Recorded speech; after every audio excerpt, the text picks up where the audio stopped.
Kemudian larva itu pun dia ada berkembang, istilahnya kalau di dunia nyamuk itu ada instar. Jadi dia instar 1 sampai instar 4. Oh, emang ada. Namanya manusia. Kalau ada penghulu besar. Itu masuk golongan nyamuk ya? Dia golongan nyamuk. Namun dia memang apa istilahnya? Dia tuh tidak menghisap. Nusuk sih istilahnya. Nusuk istilahnya, nusuk ya, bukan gigit ya. Assalamualaikum warahmatullahi wabarakatuh.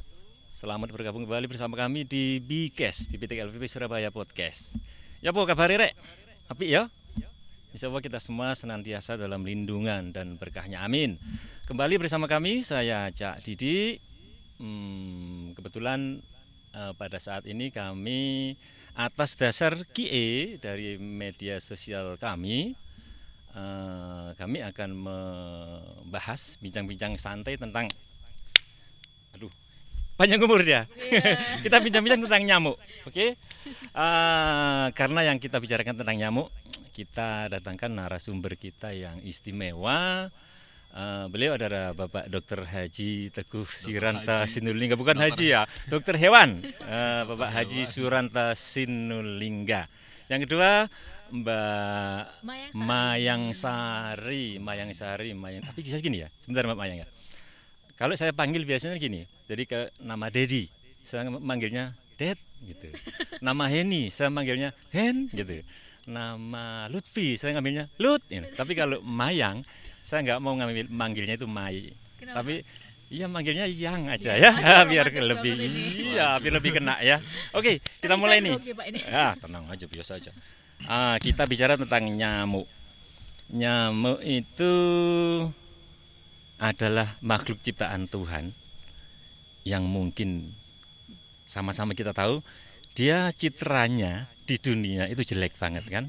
Padahal sebenarnya kan ada untungnya ya. Kalau menurut Mas Lingga dan Mbak Mayang, kira-kira untungnya nyamuk diciptakan Tuhan untuk kita itu apa kira-kira itu? Iya.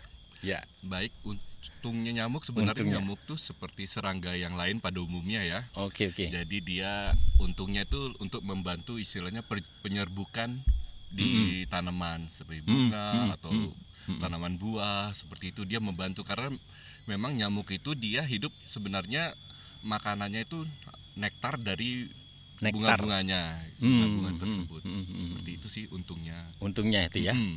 Terus selain untung yang itu ada lagi nih untungnya lebih keren nih. Sambil minum dulu. Ayo Yang. Ya Pak, masih panas nih Pak. Apa nih untungnya buat kita nih? Nyamuk nih. Kalau untungnya buat nyamuk, buat kita ini Pak, tenaga entomolog. Pastinya menambah pekerjaan kita. Kalau nggak ada nyamuk, kita nggak dapat kerjaan dong Pak. Iya, betul. Tapi yang nggak gitu juga lah ya. Jadi modusnya itu nyamuk itu membantu penyerbukan ya. Dari sisi baiknya bagi kita punya pekerjaan untuk itu ya. Ya bisa keliling-keliling Indonesia gara-gara nyamuk. Gara-gara nyamuk ya, termasuk sekarang ini kita bisa ngomong-ngomong, ngobrol-ngobrol sama kawan-kawan ini tentang nyamuk. By the way, kira-kira nyamuk ini, kalau masalah nyamuk dengan manusia ini, lebih dulu mana nih nyamuk hidup di dunia ini dengan manusia ini? Mbak Mayang gimana? Kalau nyamuk, setahu saya nih duluan nyamuk dulu dong Pak, daripada manusia. Bener. Yang kecil itu masa dari dulu? Iya, dia dulu eksistensinya lebih nyamuk dulu nih Pak. Nyamuk dulu? Iya, sejak dari 38 juta tahun yang lalu ditemukan fosil nyamuk terlebih dahulu daripada dibandingkan dengan manusia. Manusia purba? Iya. Manusia purba berapa tahun tuh? Waduh, untuk kayaknya tuh next time aja ya next Pak. Time ya. Jadi lebih dulu nyamuk ya. Sejarah lagi ya. Jadi nyamuk dulu, selalu nyamuk, manusia purba. Jadi saya ingat baru nonton film Jurassic Park itu. Jadi mereka kan ekstraksi dari DNA-nya nyamuk yang fosil itu ya. Jadi mungkin itu ada benarnya juga ya. Jadi memang nyamuk itu sudah makhluk yang diciptakan Tuhan lebih dulu daripada manusia. Karena dia diciptakan lebih dulu dan sampai sekarang masih eksis ini. Dengan keberadaan nyamuk bersama kita, nyamuk berasosiasi dengan kita, nyamuk itu apa untungnya dengan kita dan apa kerugian kita karena ada nyamuk di sekitar kita, Pak Lingga? Kalau untungnya dengan keberadaan kita untuk dengan oleh nyamuk, biasanya sih nyamuk itu ya kita karena kita banyak nyamuk itu bertelur di air ya Pak. Ya. Dia meletakkan telurnya bisa di tengah air, bisa di pinggir air seperti itu. Nah, dengan adanya kita bisa banyak menyimpan air, gitu. Jadi kita membuat istilahnya tempat nyamuk itu bertelur. Jadi dia punya tempat perindukannya jadi lebih banyak gitu. Banyak pilihan dia untuk bertelur. Gitu. Dibandingkan dulu. Gitu, zaman dulu, tapi karena dia berasosiasi dengan manusia, mereka punya tempat pilihan tempat hidup ya, berkembang biak ya. Oke. Karena nyamuk kan spesiesnya banyak. Dan itu setiap spesiesnya itu dia suka untuk ngeletakin telurnya itu beda-beda Pak gitu. Jadi oke. Jadi dengan adanya kita menyediakan istilah tempat sumber air lah buat mereka untuk mereka bertelur. Seperti itu sih keuntungan bagi nyamuk dengan adanya manusia. Berasosiasi dengan manusia. Ya, oke. Bicara breeding place nih, tempat perindukan nih. Untuk perkembangbiakan nyamuk itu sendiri gimana ya stepnya? Mulai dia awal bertelur atau gimana proses kawinnya atau gimana ya? Atau istilah apa ya? Istilah biologis waktu saya sekolah itu metamorfosis ya katanya. Nggak tahu seperti apa, saya sudah nggak tahu. Ya, siklus hidup kali ya. Itu seperti apa ini, Pak Lingga? Ya pertama dia kan memang nyamuk itu salah satu serangga yang bermetamorfosis lah. Metamorfosis, ya. Jadi dia nyamuk dewasa bertelur, kemudian telurnya menetas menjadi larva istilahnya. Jadi jentik itu ya. Jentik. Larva jentik. Orang sini bilang uget-uget. Uget-uget ya, orang Jawa bilang uget-uget Ya. Kemudian larva itu pun dia ada berkembang istilahnya kalau di dunia nyamuk itu ada instar. Jadi dia instar 1 sampai instar 4. Itu dia ukurannya dari dia menetas itu ukurannya sangat kecil, maksudnya kemudian dia akan membesar menjadi instar 4. Jadi larvanya udah tahapan keempat lah istilahnya. Itu untuk jentik ya? Nah, jentiknya udah tahapan keempat. Kemudian dia menjadi pupa. Pupa itu dari jentik pupa ya? Iya, menjadi pupa, dan memang pupa itu udah fasenya dia memang tidak makan lagi, dia memang fase untuk istirahatnya istilahnya. Tapi dia masih bisa gerak-gerak sih kalau di air. Nah, setelah itu baru dia berubah jadi nyamuk dewasa. Istilahnya pupa itu kalau kepompong, kayak kepompong gitu ya? Kayak kepompong. Nah, kalau di kupu-kupu jadi kepompong. Jadi dia bertelur dari jentik, uget-uget itu, uget dia jadi kepompong, terus dia jadi nyamuk langsung terbang, langsung terbang. Jadi itu kira-kira fasenya itu berapa lama ya untuk jadi mulai telur sampai dia terbang? Kurang Mbak Mayang? 8 sampai 10 hari. Wow. Tapi tergantung kali ya, tergantung lingkungan yang mendukung ya. Tergantung cuaca juga. Nah, ini kayak kalau di sini nih kayaknya nih, kayak ini Rek, ini lokasi di hutan pinus Gerbo. Ini sekitar 1 kilometer dari tempat kita di Nogo Jajar. Jadi ayo Rek, rame-rame ke sini. Di sini juga ada gorengan, ini mantap. Punyanya Bu Uci. Bu Uci ini asli rekomendasi. Ini sukun paling enak asli. Kalau ke sini monggo silakan mampir ya. Kembali back to laptop. Dalam proses perkembangbiakan kita tahu antara waktunya 8 sampai 10 hari itu dari mulai kecil, telur sampai nyamuk dewasa. Lah, untuk yang sudah dewasa ini berapa lama dia hidup di dunia? Biasanya kalau nyamuk betina itu ya 40 sampai 60 hari, Pak. Oh, panjang ya, lebih sebulan ya. Iya, karena dia kan habis pembuahan biasanya dengan jantan, dia kan bakal masih bertahan hidup lagi, masih dapat bertelur lagi. Sedangkan kalau jantan dia hidupnya 10 hari. Biasanya setelah pembuahan biasanya menikah, kawin. Menikah. Emang ada. Apanya mana sih ya? Kawin. Ada penghulunya. Ya terus. Oh, jangan menikah lah.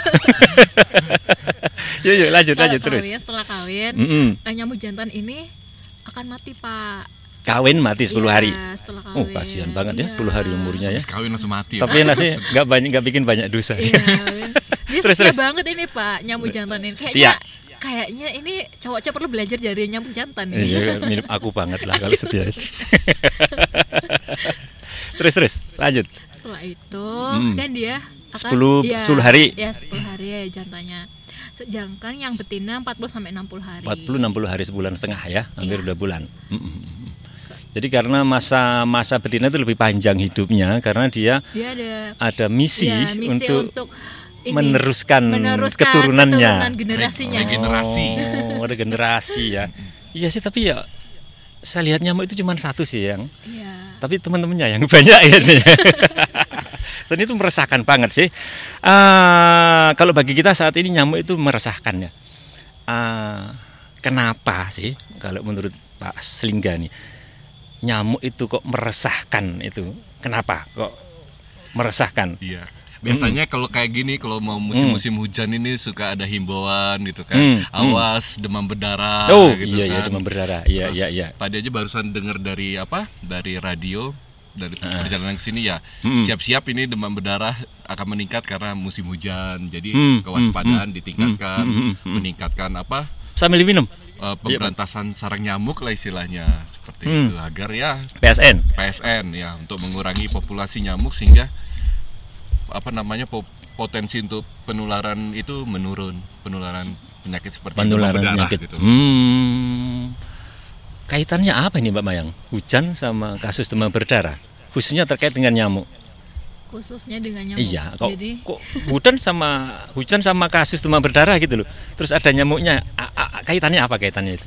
Biasanya kan dipengaruhi juga oleh cuaca kan Pak. Terus kemudian perilaku manusianya juga. Terus habitatnya nyamuk juga. Kepadatannya juga biasanya yang menimbulkan suatu penyakit demam berdarah itu ada. Jadi misalnya kalau musim hujan, kan pasti otomatis ada genangan air juga. Jadi potensi nyamuk untuk dia bertelur, kan habitatnya semakin ada nih potensinya. Di sisi lain perilaku manusia juga yang kadang kurang rajin untuk bersih-bersih ya, banyak barang-barang bekas gitu kan, menampung air hujan juga. Jadi ada breeding place-nya. Betul. Rek, ya hati-hati musim hujan ya, hati-hati waspada karo demam berdarah. 3M diiling-iling. Ojo membuang sampah sembarangan, khususnya tempat-tempat sing punya potensi menampung air itu ya. Dan itu mungkin itu ya bisa seminggu 2 minggu nanti akan netes jentik getuk-getik itu tadi dan jadi wabah demam berdarah. Oke. Nyamuk sekarang mulai mengarah ke mungkin jenis ya kali ya. Jadi nyamuk itu sebenarnya kalau di dunia ini yang hit, yang populer, kalau menurut Mas Slingga nih ada berapa jenis nih? Yang populer yang biasanya sih, kalau yang biasanya kita amati istilahnya sebagai pekerjaan kita entomolog kesehatan sih, ada seperti nyamuk Aedes. Aedes, ada Aedes aegypti, ada Aedes albopictus, kemudian ada nyamuk Anopheles ya. 2. Kemudian juga ada nyamuk Culex. Ya. Terus kita juga ada nyamuk Mansonia. Mansonia ini ya. Ini jarang yang tahu kali ya kalau Mansonia ya, tapi populer itu ya. Ya istilahnya dia juga dapat sebagai vektor penularan penyakit juga. Jadi nyamuk tapi memang nyamuk ini berbahaya.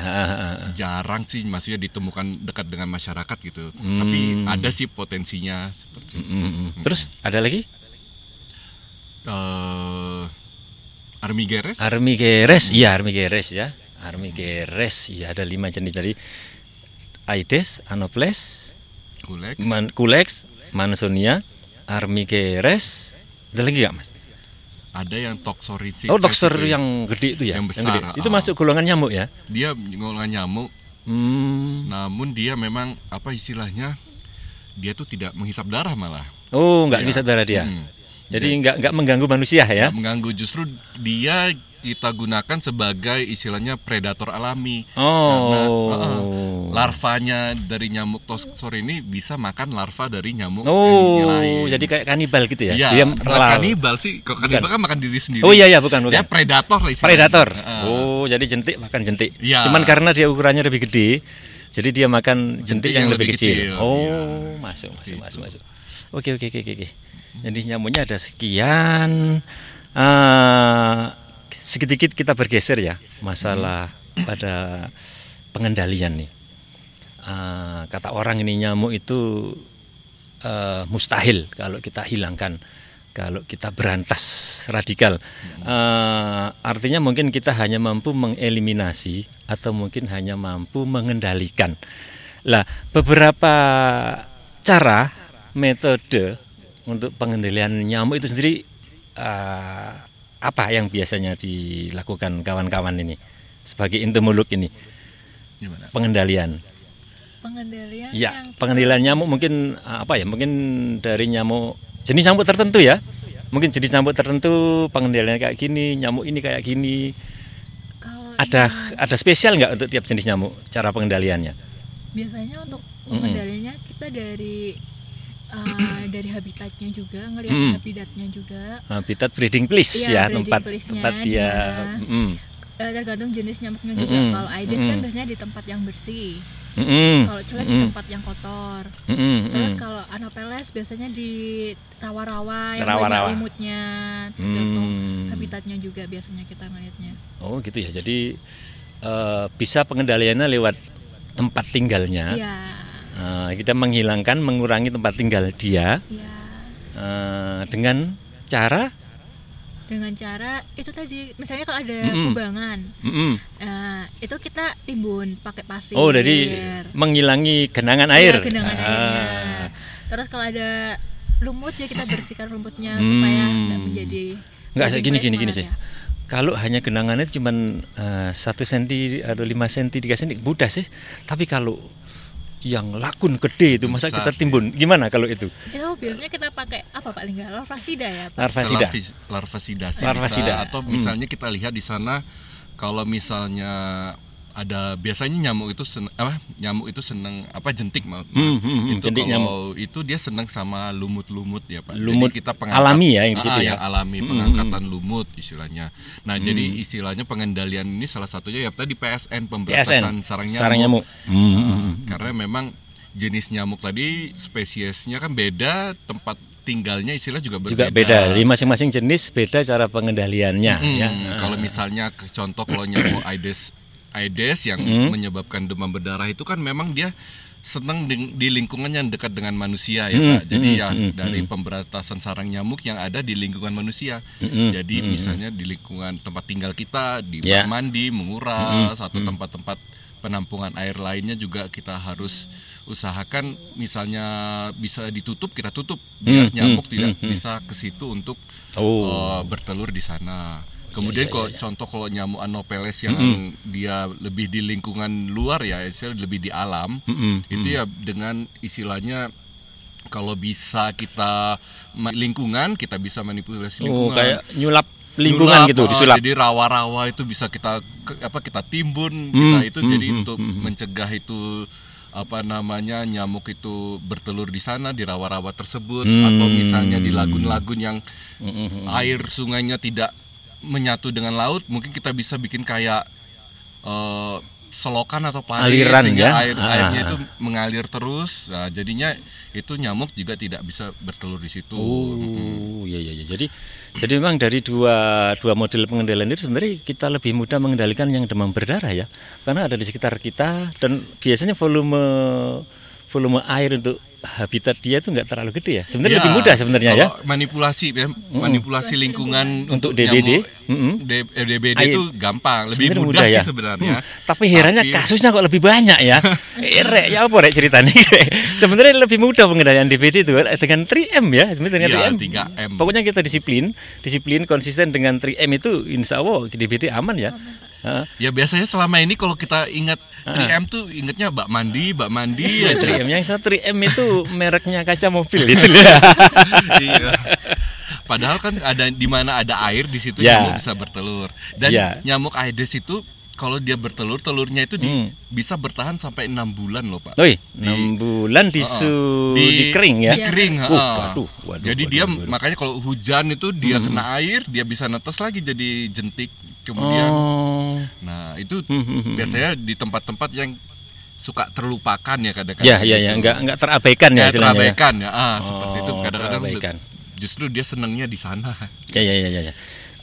Kembali nih masalah pengendalian. Ini tadi kan lebih ke pengendalian masalah jentik ya, lebih ke habitat ya. Kalau untuk nyamuk dewasanya sendiri ada nggak dari masing-masing jenis cara pengendalian nyamuk?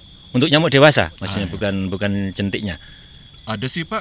Pemberantasan misalnya kalau yang biasa sih kita pakai kalau ada itu yang apa? Yang kita semprot-semprot itu. Oh, pakai insektisida yang komersial itu. Yang ya banyak dijual belikan. Kemudian juga ada juga secara massal yang pakai di fogging lah istilahnya. Walaupun memang itu tidak begitu disarankan ya, karena itu kan menggunakan insektisida yang istilahnya bisa menyebabkan mungkin takut ada efek ke tubuh dan juga dia bisa menimbulkan istilahnya kekebalan terhadap insektisida itu dari nyamuknya. Oh makanya ya fogging itu nggak dinomorsatukan ya. Jadi pengendalian itu hanya kalau diperlukan saja ya. Kalau misalnya ada kasus istilahnya. Oke. Harusnya jadi opsi yang ya. Ini nih. Itu kan langkah pemberantasan ya pengendalian. Tapi kalau untuk item-item, indikator-indikator yang mungkin kawan-kawan pernah lakukan untuk menentukan apa sih ini harus diapain. Karena misalkan nih ada kasus DBD di satu wilayah, ada kasus malaria di satu wilayah. Terus pengendaliannya pakai apa? Itu kira-kira kawan-kawan apa dulu yang harus dilakukan untuk memperoleh supaya efektif pengendaliannya? Jadi kayak mungkin ada model pengamatan atau apa dulu gitu, enggak? Ya biasanya survei ya mungkin. Nah, ya itu. Bisa cerita sedikit. Mesti berdua ini mesti punya sesuatu yang spesial. Jadi mungkin Mbak Mayang di mana, Mas Lingga di mana. Bisa cerita enggak? Mbak Mayang dulu.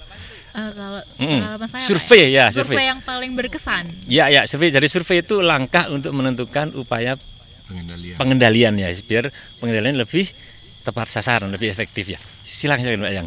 Ada cerita nggak? Yang paling berkesan menurut saya itu adalah survei malaria Pak. Survei malaria, jadi nyamuk. Nyamuk malaria. Jadi nyamuk malarianya ini disurvei dari mulai pukul 6 pagi. Jam 6 malam, maaf. Sore, malam. Jam 6 maghrib itu. Ketemu jam 6 pagi, jadi 12 jam. Dan ini kalau survei malaria itu asiknya adalah di daerah-daerah yang terpencil. Di mana Mbak Mayang kemarin? Kemarin saya di NTT Kupang di puskesmas. NTT. Ya. Kota, kabupaten. Kabupaten Kupang. Jauh ya? Jauh loh itu. Kalau kotanya sih enak. Tapi kota nggak ada malaria Kak ya? Adanya malah rindu Pak. Jadi aspirator ini biasanya untuk nyedot gitu ya, sedotan Pak, tapi ujungnya kaca. Nanti kita nyedot nyamuknya. Nggak masuk tuh nyamuknya disedot. Ada ininya Pak, kayak saringannya gitu, ada filternya gitu. Filternya. Ya, terus? Jadi nyamuknya kita sedot pakai aspirator. Jadi ada umpan dalam di dalam rumah sama di luar rumah. Jadi nggak satu orang ya? Nggak Pak, jadi di dalam dan di luar. Jadi ada 2 orang. Dua orang, satu di dalam rumah, satu di luar rumah. Jadi kita surveinya ini di dalam rumah 40 menit dan di luar rumah 40 menit. Terus tapi itu berjalan bersamaan ya? Iya. Satu waktu ya? Berjalan bersamaan. Jadi 2 orang. Iya. Terus nanti yang kedua ini, waktu yang kedua ini yang 10 menit ini kita anggap aja nyamuk waktu istirahat. Jadi yang 40 menit ini adalah nyamuk umpan. Jadi ada umpan badan. Ya. Diem, digigit gitu. Iya, kita nungguin nyamuk sampai gigit Pak. Jangan sampai digigit pakai saya. Nanti takutnya kena penyakit. Iya, nanti tahu pulang bawa malaria. Iya nih Pak. Jadi itu terus bertahan sampai jam 6 pagi. Iya, 40 menit pertama, terus ada yang 10 menit itu ada nyamuk istirahat. Jadi nyamuk istirahat ini adalah nyamuk yang hinggap di dinding, Pak. Di dinding, di kandang. Jadi jalan ya? Iya. Terus habis itu yang 10 menit yang berikutnya ini adalah waktu untuk ini. Dia membawa ke kayak ada base camp gitu loh, Pak. Untuk dia diiden.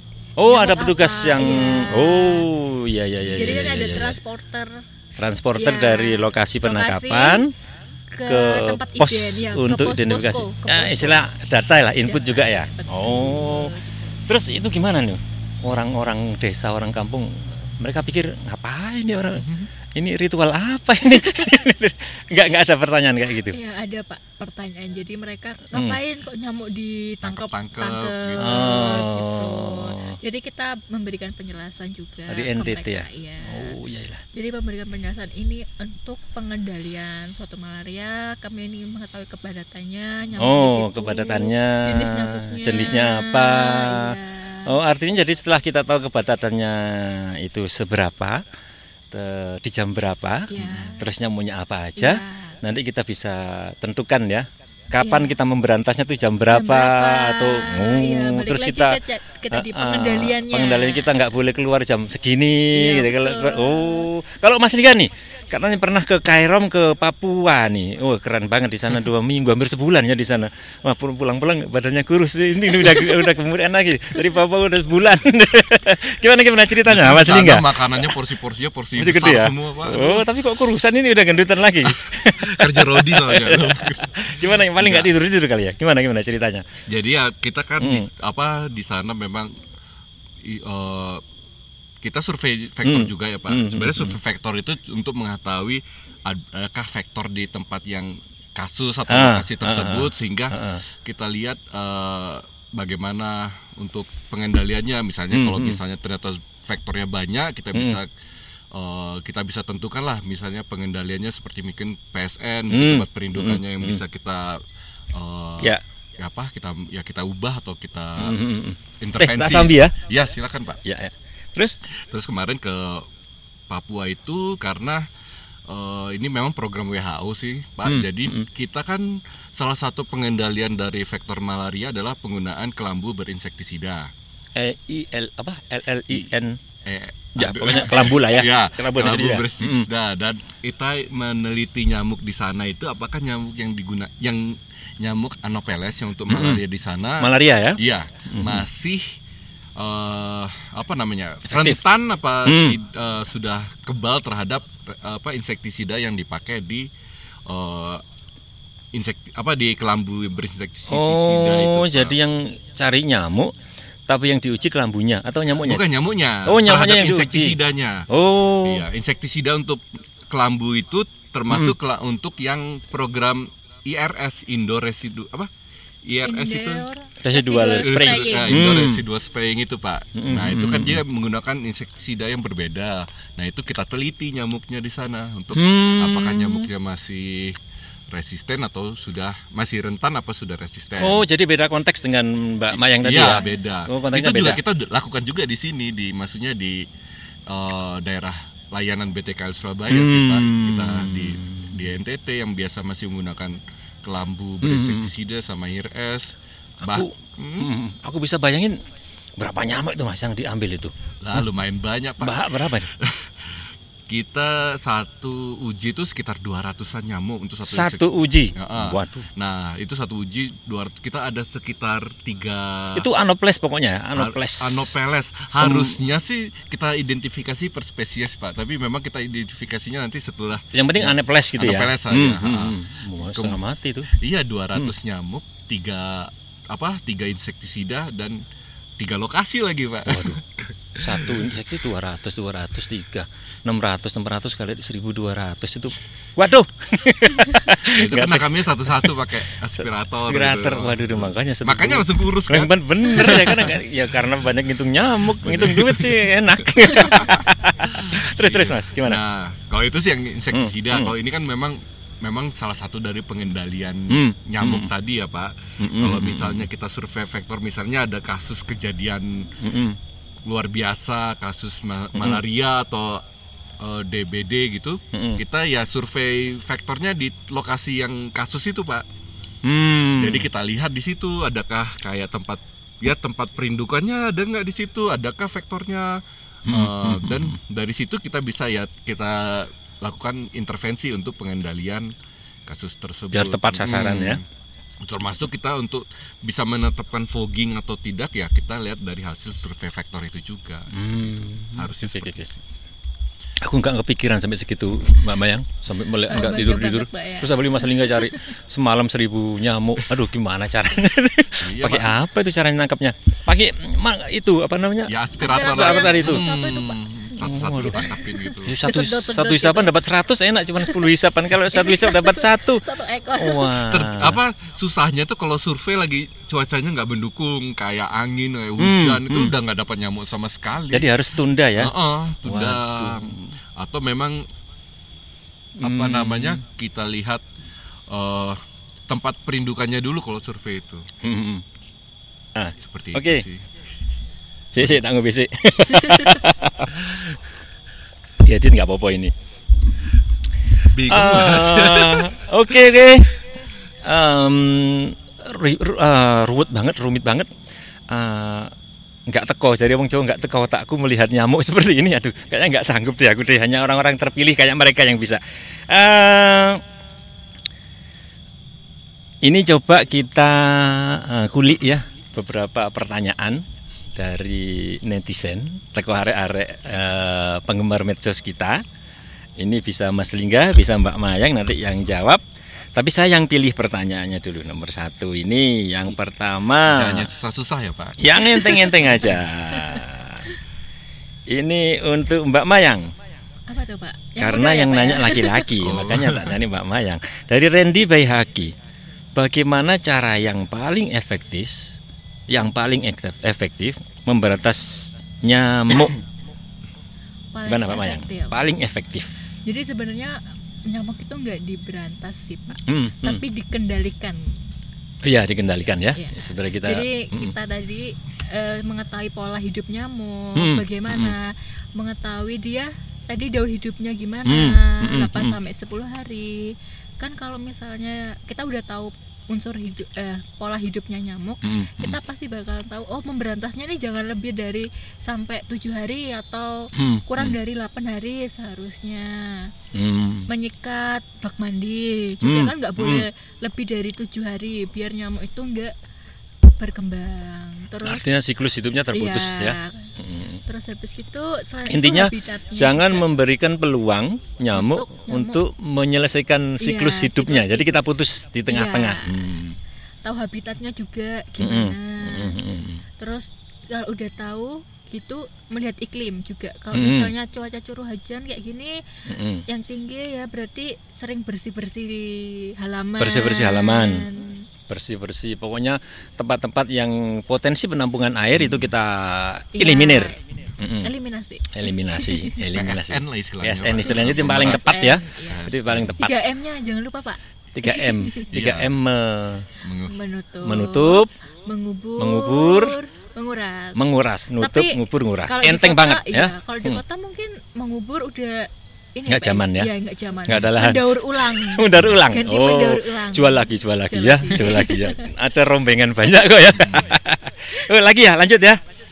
Lanjut, ini tak pilih pertanyaan yang dari cewek karena yang jawab harus Mas Lingga. Aduh. Jiraha. Ini macam-macam nyamuk dan penyakit yang dibawanya apa aja? Nih Mas Lingga. Yang tadi saya sebutkan yang macam-macam nyamuk. Ya nyamuk Aedes itu pertama, Aedes itu dia bisa menularkan penyakit-penyakit seperti demam berdarah. Terus kita penyakit virus lain seperti Japanese encephalitis, JE. Ya. Kemudian pernah dengar yang kemarin beberapa tahun yang lalu yang heboh-heboh penyakit Zika. Nah itu juga bisa disebabkan virus ya, itu nyamuk juga ya. Dia juga yellow fever itu juga ditularkan oleh nyamuk Aedes. Kemudian Anopheles. Anopheles. Itu nyamuk penyakit malaria. Malaria itu kita pasti ya, nyamuk Anopheles. Malaria, oke. Kemudian kalau nyamuk selanjutnya tuh Culex. Nah, nyamuk Culex itu dia bisa menularkan filaria atau kaki gajah. Oh, yang kakinya gede itu ya. Kaki besar. Ya itu dari nyamuk juga itu ya. Dari nyamuk juga. Waduh, nyamuk ini bahaya banget. Nyamuk tuh sebagai vektornya yang menularkan. Yang menyebabkan penyakitnya bukan nyamuknya sih. Dia kalau filaria kan dia bawa cacing filarianya itu kan. Oh, cacing itu penyebabnya kan? Ya. Nah, kalau tadi yang DBD kan virus, tapi yang nyamuk ini yang istilahnya vektornya yang membawa penyakitnya itu. Iya. Seperti itu sih Pak. Kemudian kalau kayak Mansonia itu juga bisa buat nyamuk menularkan filaria juga. Filaria juga bisa dari Mansonia ya. Mansonia itu juga. Iya sih, saya pernah baca apa ya di internet itu kayak ada yang menyatakan gini, jadi singa, buaya, ular itu mereka membunuh dalam setahun paling hanya belasan. Tapi kalau nyamuk itu jutaan orang ya. Jadi banyak kecil.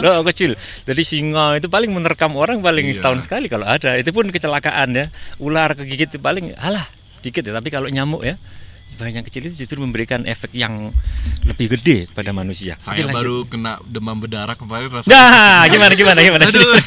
Gimana ceritanya? Ahli demam berdarah kena. Udah jangan sampai kena lah. Janganlah, pokoknya hati-hati ya. Lanjut ya. Tak lanjut, ini dari tak tanyain enggak ini ya. Dari ini untuk Mbak Mayang kayaknya deh.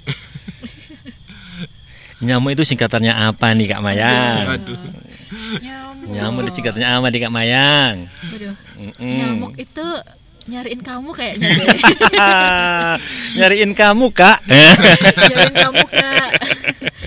Enggak sih, nyamuk itu kalau menurut saya tuh apa ya, bahasa Sanskerta. Tapi kalau bahasa Inggrisnya kan mosquito. Bahasa Surabayanya itu ngamuk sebenarnya. Ngamuk. Nah, ada nyamuk berarti ngamuk ya. Kalau versi Mas ini apa nih? Nyamuk nih bahasanya itu. Waduh. Pertanyaannya keren nih. Nyamuk singkatannya apa, Kak? Saya juga nggak tahu Pak. Banyak. Ya, oke ya, puas ya, terjawab ya. Ini nih dua lagi ya. Dua lagi. Ini Mbak Mayang. Apakah hanya nyamuk betina saja yang menggigit manusia?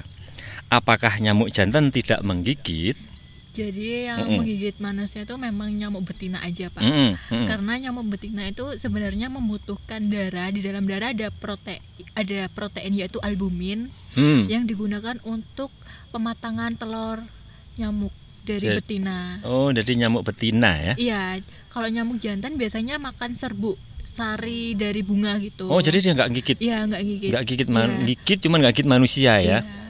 Nusuk sih istilahnya. Nusuk istilahnya, nusuk ya, bukan gigit ya. Dia nggak punya gigi ya. Dia punya apa namanya tuh?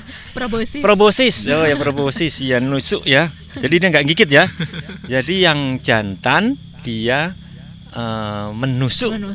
menusuk sari-sari tanaman, sari buahan. Tapi kalau yang betina dia yang menusuk, yang menghisap darah manusia untuk proses pematangan telurnya. Dia suka manusia yang apa yang mau ditusuk itu Mas? Mbak Mayang.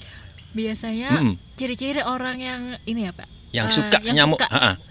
Nyamuk itu biasanya mendeteksinya kan biasanya dari kayak suhu tubuh manusia. Dia kan punya antena yang bisa. Iya, anten itu ya. Ya, antenanya nyamuk itu dia bisa membedakan perubahan suhu sampai 0,05 derajat. Kemudian biasanya orang-orang berkeringat gitu kan mengeluarkan karbon dioksida. Apa istilahnya apa ya? Atraktan istilahnya. Atraktan. Nah, istilahnya. Gitu. Menarik nyamuk supaya dia datang. Itu sih Pak, biasanya gitu. Oh, aku dengar-dengar kata ada yang suka wanita ya. Iya, wanita yang lagi haid.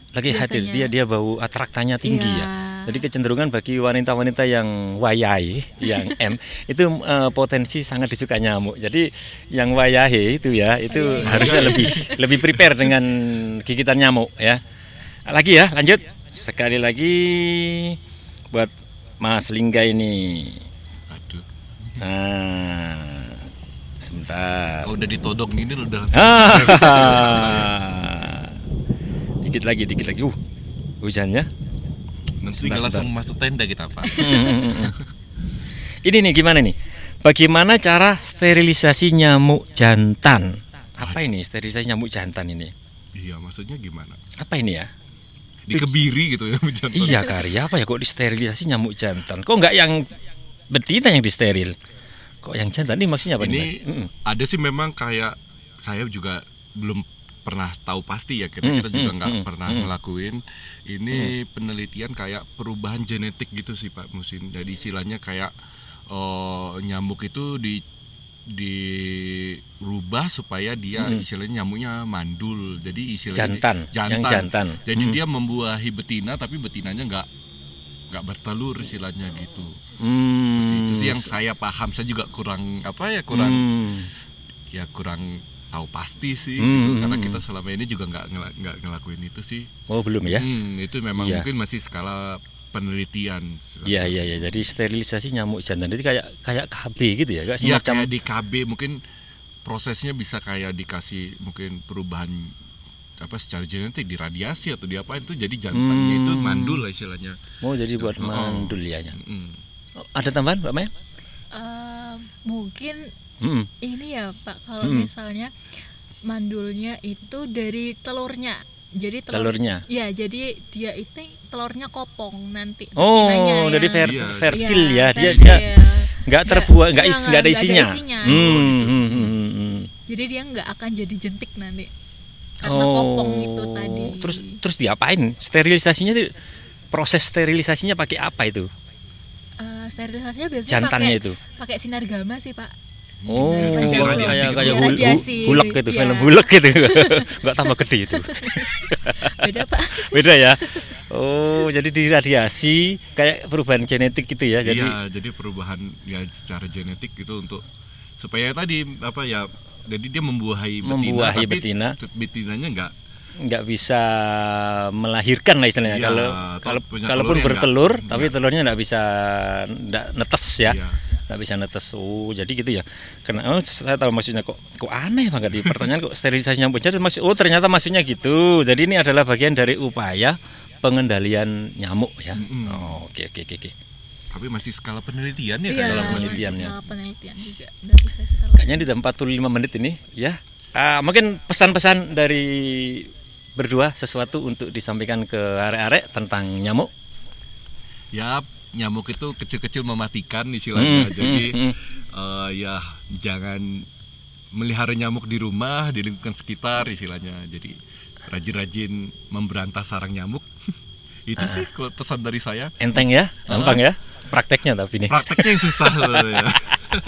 Mbak Mai, yang. Menurut saya nyamuk itu adalah kan banyak spesiesnya Pak ya. Satu jenis nyamuk mempunyai satu jenis cerita juga. Jadi siap-siap untuk kita di musim hujan seperti ini untuk prepare dan jangan sampai merasakan sakitnya nyamuk. Waduh. Saya sudah merasakan soalnya. DVD barusan nih. Aneh ini Mas Ringga. Wah, tuh nyamuk DVD diberantas ke dia sendiri yang kena. Tapi enggak apa-apa, dia dari tumbal. Pembalasan. Oke, salam yuk kita sama arek-arek. Yuk, sampai ketemu lagi. Jangan lupa share, like, subscribe dan komen ya buat biar kita tambah semangat ya. Oke, salam apa nih kita nih? Salam BTKL Surabaya maju profesional. Assalamualaikum warahmatullahi wabarakatuh.